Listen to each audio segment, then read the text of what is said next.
अस्सलाम वालेकुम, मेरा नाम है दानिश मकसूद और आप देख रहे हैं मेरा YouTube channel Dawn news editorials. आज है 17 नवंबर 2019 और आज मैं आपसे जिस एडिटोरियल का उर्दू तर्जुमा शेयर कर रहा हूँ वो है Gaza violence.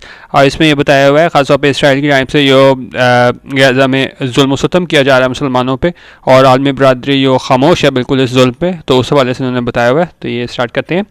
In the Palestinian territory of Gaza, उन्होंने कहा ये किधर है, यो है हमारे पास फ़लस्तीन के हिस्सा है, टेरिटरी ऑफ गाज़ा।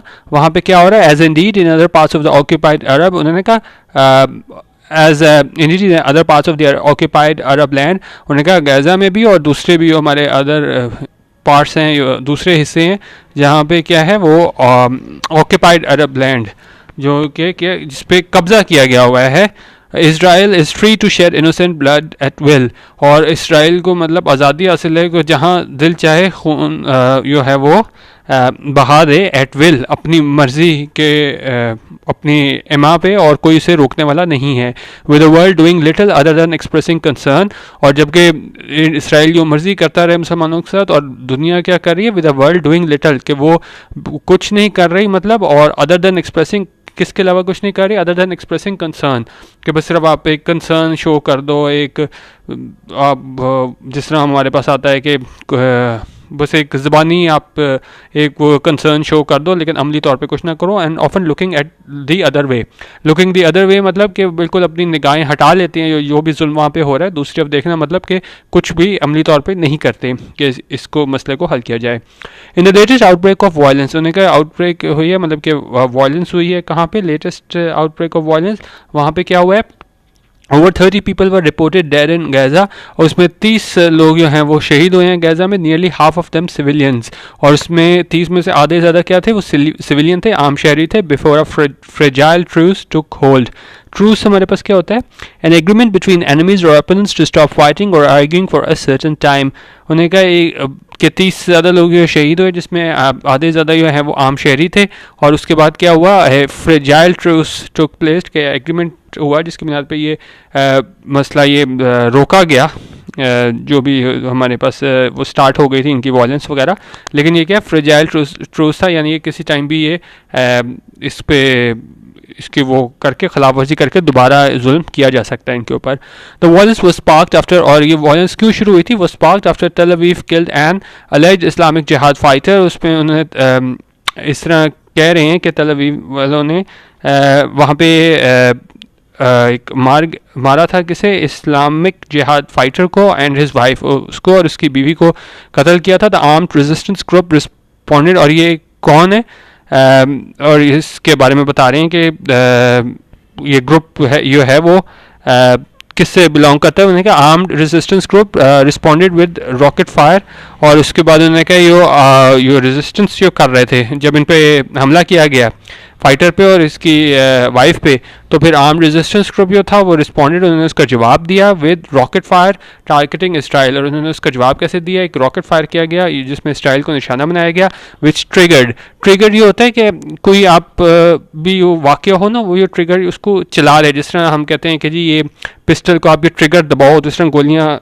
चलना शुरू हो जाती हैं। तो इस तरह यहाँ पे बात करें, अगर मैं आपको इसको दिखा भी दूँ, ट्रिगर होता है of a response caused by particular action process और सिचुएशन। तो उन्होंने कहा ये चीज़ हुई थी कि इन्होंने इसका जवाब दिया था, इसराइल वहाँ पे रॉकेट फायर किया था, तो इसने ट्रिगर यानी कि इसकी वजह से जो है वो which triggered more air strikes by the Zionist state, और इसकी वजह से हुआ, इस वाक़े की वजह से जो इन्होंने इसराइल में वहाँ पे रॉकेट फायर किया था उसकी वजह से क्या हुआ, मजीद एयर स्ट्राइक्स की गई ज़ायनिस्ट स्टेट इसराइल की जानिब से। In one particularly gruesome incident, particularly gruesome क्या होता है, causing repulsion or horror, grisly और सिमिलर में आ जाते हैं ghastly, frightful इंसिडेंट। उसमें क्या हुआ था, family of 8 including at least 5 children were massacred. उसमें ने कहा एक फैमिली ऑफ 8 यानी 8 लोगों की फैमिली है, उसमें क्या थे 5 जो बच्चे थे वर मैसेकर्ड। मैसेकर्ड क्या होता है हमारे पास, deliberately and brutally kill many people, जानबूझ के आप लोगों को मार दो। सिमिलर हमारे पास आता है स्लॉटर, मतलब ज़िबा कर देना, आप इस तरह कह लें, बुचर, मर्डर। तो उन्होंने कहा 8 लोगों को मार दिया गया जिसमें से क्या थे 5 जो है वो बच्चे थे, बाय इसराइल, किसकी जानिब से? इसराइल की जानिब से, इन अ मिडनाइट रेड। उन्होंने कहा आधी रात को रेड के दौरान जो है वो 8 लोगों को मार दिया गया, जिसमें 5 बच्चे थे। Tel Aviv said it had targeted an Islamic जिहाद लीडर। और ज़ाहिर है इस सारे वाक़े को कवर करने के लिए उन लोगों ने कहा कि हमने टारगेट किया था एक इस्लामिक जिहाद लीडर, उसे टारगेट किया था और उस वजह से ये जो हैं बीच में ये बच्चे मारे गए हैं। Though there was little by way of remorse. Remorse क्या होता है हमारे पास? आप दुख का इजहार करो, डीप रिग्रेट और guilt for a wrong committed. अगर आपसे कोई गलती हो जाए और आप उस पर कोई रिग्रेट शो करो तो हम कहते हैं कि रिमोर्स हमारे पास आ जाता है, डीप रिग्रेट आ जाता है सिमिलर। तो उन्होंने कहा इसमें उन्होंने कोई अफसोस का इजहार भी नहीं किया। And Israeli army spokesman said they were, और उन्होंने सिर्फ कितना क्या सिर्फ कह दिया, ये इन्वर्टेड कॉमेंट्स में बता रहे हैं एग्जैक्ट वर्ड्स जो उसने कहे।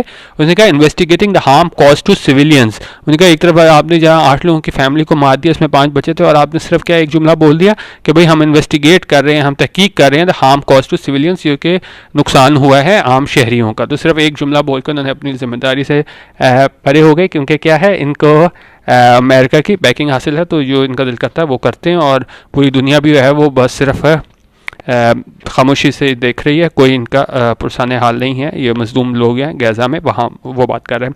अब कह रहे हैं despite Israeli statement will those responsible for this cold blooded murder of innocents be held accountable. अब कोल्ड ब्लडेड हम पहले देख लेते हैं क्या होता है। To do something in cold blood is to do it passionately and without emotion.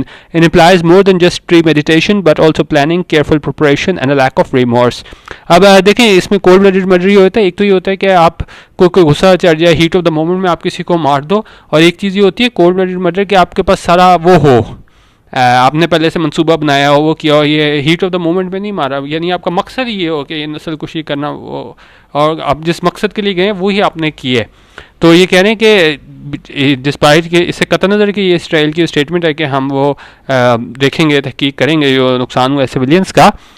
Will those responsible for this cold blooded murder, और उन्होंने कहा जो जिम्मेदार हैं for this cold blooded murder, उनका ये बच्चों को मारा गया है इतनी बेदर्दी से, तो इन मासूम बच्चों को क्या वो बी हेल्ड अकाउंटेबल, यानी उनसे हिसाब लिया जाएगा। If past president is anything, president होता है कोई एग्जाम्पल जो सेट हुई हो, तो इसने कहा past president is anything to go by. इसका मतलब है कि माजी में भी जो इस तरह के वाक़यात हुए थे तो क्या उसके दरमियान जो परपेट्रेटर्स है पकड़े गए थे। If past president is anything to go by, अगर हम पुरानी मिसालों को देखें तो क्या ऐसा कभी पहले हुआ था। तो Israel's friends in high places particularly in the US and Europe, तो उन्होंने कहा इसराइल के जो दोस्त हैं ममालिक वो कौन से हैं यूएस में और यूरोप में, will continue to protect their ally. Ally क्या होते हैं? जो आप country that supports and help in other. ज़ाहिर है जब भी कोई मसला आता है इसराइल को तो अमेरिका ही उसकी मदद को आ जाता है।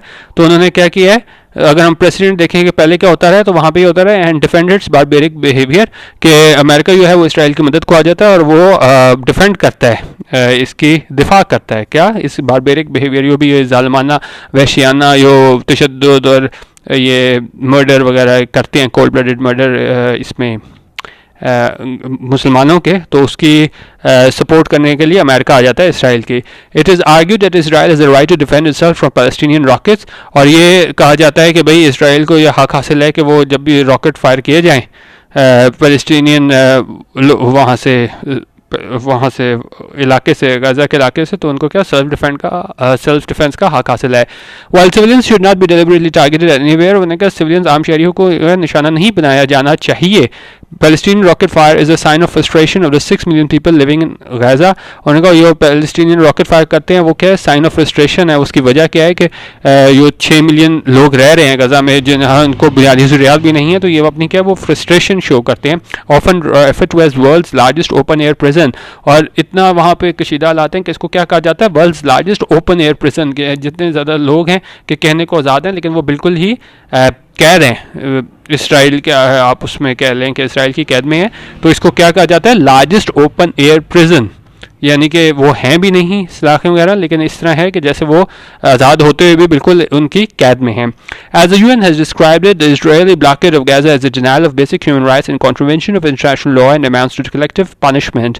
और उन्होंने कहा जिस तरह यूएन ने डिस्क्राइब किया है कि इसराइल ने जो ब्लॉकेड किया हुआ है गाजा का, ये क्या है, डिनायल है ऑफ बेसिक ह्यूमन राइट्स के, मतलब उनको वहाँ पर नहीं दी जा रहे बेसिक राइट्स, एंड कॉन्ट्रोवेंशन, और ये कॉन्ट्रोवेंशन मतलब खिलाफ वर्जी, और क्या किस चीज़ की खिलाफ वर्जी है, of international law and amounts to collective punishment. उन्होंने कहा इंटरनेशनल लॉ की खिलाफ वर्जी है और इसकी क्या कलेक्टिव पनिशमेंट की सज़ा होनी चाहिए। Palestinian arm resistance is a reaction, और ये जिस तरह ये रॉकेट फायर किए जाते हैं पैलेस्टीनियंस की जानिब से, ये क्या है, ये रिएक्शन है। किस चीज़ का रिएक्शन है? टू इसराइल सफोकेटिंग सीज, कि इसराइल ने बिल्कुल सीज कब्जा किया। सफोकेटिंग, आप बिल्कुल किसी को आप सांस उसको दबा दो ना, दम उसका घुटना शुरू हो जाता है, हम कहते हैं सफोकेशन हो रही है। तो सफोकेटिंग सीज जिस तरह उन्होंने इस पर कब्जा किया हुआ है, वो उसका रिएक्शन है। As the Arabs are not free to work, उन्होंने कहा अरब्स ये हैं वो काम नहीं कर सकते, farm and travel in the land of their fathers, वो अपने आबाओ अजदाद के इलाकों में काश्तकारी नहीं कर सकते, ट्रैवल नहीं कर सकते। And when hostilities do breakout, और उनका जब ये इनके खिलाफ कार्रवाइयाँ स्टार्ट होती हैं, ब्रेकआउट मतलब स्टार्ट होती हैं, चिल्ड्रन आर मर्सिलेसली स्लॉटर, और बिल्कुल बेईमाना तरीके से है वो बच्चों को ज़िबा कर दिया जाता है। Israel trumpets is right of self defence, और इसराइल क्या है वो राग लापने लग जाता है कि जी हाँ मुझे तो अपने दिफा का हक हासिल है। और ये कह रहे हैं unless there is justice for the Palestinian people, जब तक फ़लस्तीन के लोगों को इंसाफ नहीं दिलाया जाता, दिस साइकिल ऑफ वायलेंस। उन्होंने कहा साइकिल ऑफ वायलेंस क्या है कि पहले जाहिर है ये इतना जुल्म करते हैं तो वहाँ से थोड़ी बहुत रेजिस्टेंस भी वहाँ से भी आती है, क्योंकि वो अपनी फ्रस्ट्रेशन शो करते हैं पैलेस्टीनियन इलाके, वहाँ से भी जब रॉकेट इन पर फायर होते हैं। तो क्या साइकिल ऑफ वायलेंस है कि पहले वो करते हैं फिर थोड़ा बहुत वहाँ से जवाब आता है। तो उन्होंने कहा ये साइकिल ऑफ वायलेंस है, ये कंटिन्यू रहता है। और स्पेशली तेल अवीव्स इम्प्यूनिटी, इम्प्यूनिटी हमारे पास क्या होता है, एग्जेम्पशन फ्रॉम पनिशमेंट और freedom from the injurious consequences of an action. उन्होंने कहा आप कोई काम करो, आपको पता हो कि इसका कोई क्या है, वो आपको सज़ा नहीं मिलेगी, तो क्या है आप वो हो जाते हो कि भाई इसका हिसाब तुमसे लिया नहीं जाएगा, तो आप ज़ोर शोर से अपनी जो भी मज़मूम कार्रवाइयाँ हैं वो जारी रखते हो। उन्होंने स्पेशली तेल अवीव इम्प्यूनिटी, यानी कि इनको सज़ा तो कोई वहाँ पे जो भी मासूम मुसलमानों के साथ करते हैं उनको सज़ा तो मिलती नहीं, तो विल कंटिन्यू। तो उन्होंने कहा यहाँ पे इनकी जो कार्रवाइयाँ हैं वो जारी रहेंगी, क्योंकि इनको क्या है दूसरे अमेरिका और दूसरी से बैकिंग मिल जाती है और इनको कुछ सज़ा वगैरह नहीं मिलती, तो इस वजह से ये सिलसिले जारी रहेंगे। तो उन्होंने कहा जब तक पैलेस्टीन पीपल को इंसाफ नहीं मिलता तो ये जुल्म जो है वो जारी रहेगा। ये था एडिटोरियल आज का। इसके अलावा आप यूट्यूब पे भी मेरा चैनल सब्सक्राइब कर सकते हैं, youtube.com/Dawn News Editorials, और फेसबुक पे हमारा ग्रुप है जहाँ पे आपको ये PDF न्यू मैगजीन्स वगैरह मिल जाते हैं। और फेसबुक में हमारा अगर पेज आपने लाइक करना है, अगर आपने एडिटोरियल्स टेक्स्ट फॉर्म में चाहिए तो facebook.com/keyopinion12। वीडियो देखने का बहुत शुक्रिया। अल्लाह हाफिज़ और पाकिस्तान जिंदाबाद।